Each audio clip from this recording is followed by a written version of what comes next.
Saintin ne se rappelle plus vraiment combien de fois il a été mordu, une vingtaine probablement.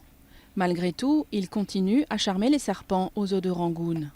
Ce cobra royal est l'un des plus dangereux d'Asie, mais en Birmanie, où il est moins répandu, c'est surtout la vipère de Russell qui tue des centaines de personnes chaque année.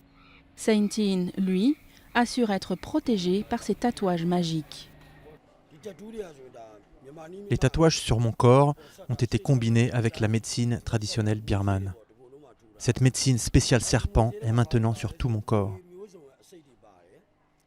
Elle inclut du venin de toutes sortes d'espèces de serpents et aussi des herbes utilisées par la médecine traditionnelle. Ça a été injecté dans mon corps. Près de 8000 personnes ont été traitées pour des morsures de serpents venimeux en Birmanie en 2011 et plus de 8% des victimes en sont mortes.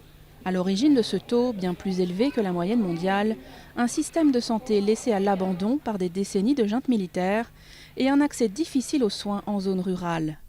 Les premières victimes sont les paysans, en particulier au moment des récoltes, lorsque les reptiles se cachent dans les herbes hautes. C'est ce qui est arrivé à ce riziculteur il y a 2 ans. Mon pied brûlait là où j'ai été mordu. Je n'ai pas senti la douleur tout de suite. J'ai cru que j'avais été piqué par une guêpe. Mais quand j'ai regardé autour, j'ai vu une vipère.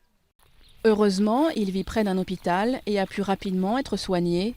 Mais tout le monde n'a pas cette chance et les responsables birmans savent qu'il doit distribuer plus d'antivenins dans tous les coins du pays. Le meilleur et le seul traitement si vous êtes mordu par un serpent est d'injecter le bon antivenin rapidement. Il existe environ 150 espèces de serpents en Birmanie, dont 40 venimeux. Face à cette menace, les autorités construisent un nouvel établissement pour produire plus d'antivenins et tenter d'améliorer les chances de survie des habitants.